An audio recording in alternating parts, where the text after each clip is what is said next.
can. I am going to be there to help to find whatever resources that we can. If you can organize a group of farmers, young and old, who are willing to go back into production, then through the Cocoa Board we are prepared to see how we can assist you, right? And to get in that program going, right? We're not talking about 1 square and 2 square now. We're talking about if you come to us through the Cocoa Board and saying we have organized 50 acres or 100 acres with some young farmers, some old farmers who are prepared to go back in it, right?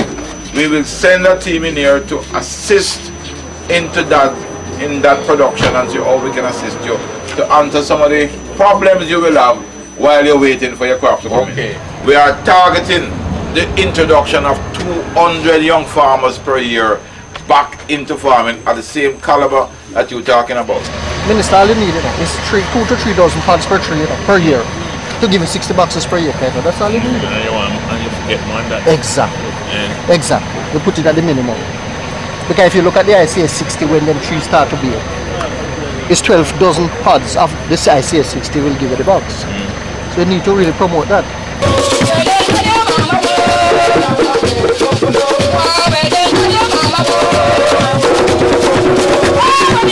Production, sad to say, has been declining over a period of time. When we did our survey and found some of the main problems contributing to the reduction in the whole production and the intake at the fermenter, that is. It's unfavorable weather conditions, i.e. we have some extreme weather condition that affects cocoa. The flood rains, the extreme, and the what you call it, the droughts. Those affect us greatly.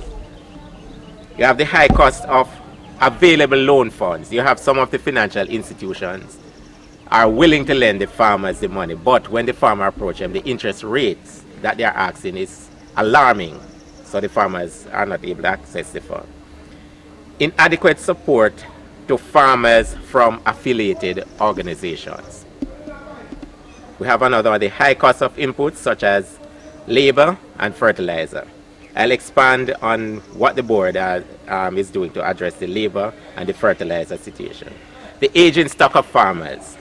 I'll address that also, the plans we are putting in place. And the reduction in the effective acreage under cocoa cultivation. And poor access farm roads. We supply the farmers with planting materials, that is cocoa seedlings. It's costing us in the region of $18 to $20 to produce a plant, a cocoa seedling. We are, under normal circumstances, we sell it to the farmer at $10. There are special cases, especially during we have a flood relief program. I'll explain on that later, where we are supplying the farmer at no cost to them. All we're asking is that they assist with the transportation costs. We pay collection expenses. When the cocoa it's on the farms, the farmer will take it to, we call it a collection point. The person who is called a collector there, who supervises that collection process, selecting the cocoa, as we call them, selectors, we pay them a fee to do that. We pay the trucking expenses. You have your cocoa at the collection point, you take it from your field to the collection point.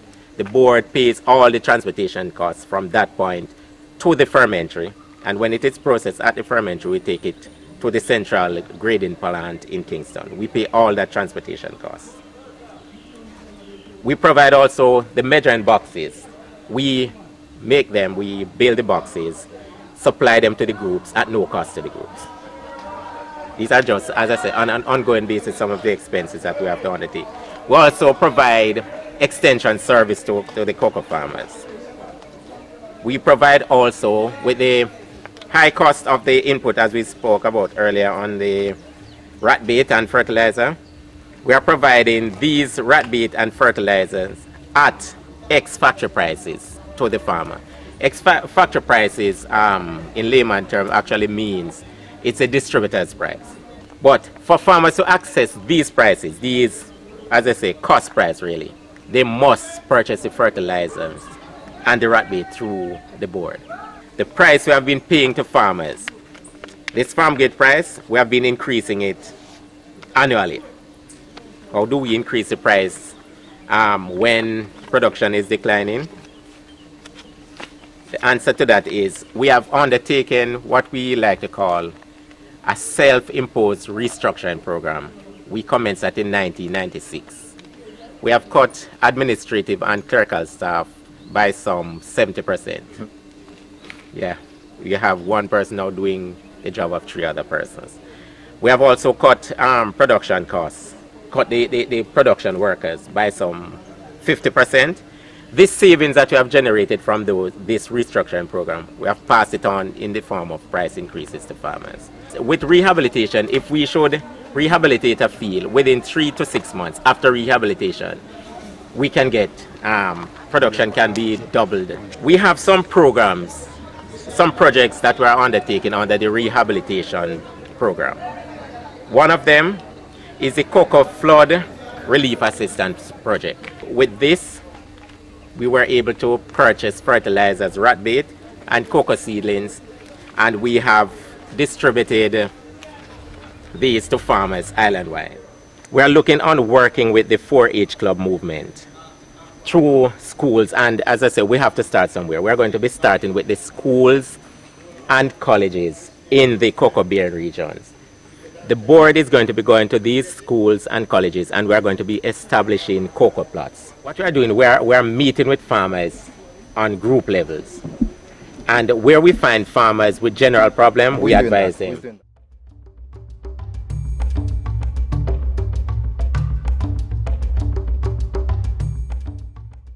The Cocoa Industry Board had a very good year. Our production for that period was 711 tons.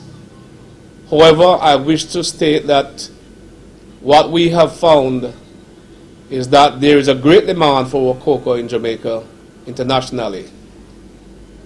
As a result of that, the Board of Directors has taken a decision to embark on a rehabilitation program to ensure that the farmers are able to meet the demand which is in the marketplace internationally. I am pleased to also say that we have already rehabilitated over 1,000 farms under the program, which is partially sponsored by Jamaica Development Bank along with ourselves. I'm also pleased to report that we have made arrangement with another financial institution who is providing some financing to the farmers to assist in that process. I believe that all Jamaicans, especially those of us who are in farming, should pay some more attention to the cocoa industry, as there is no question about the demand for the product. It is there. I have witnessed it myself. I have seen it myself. And I would exhort all farmers to try and become more productive in producing more of the cocoa beans for export.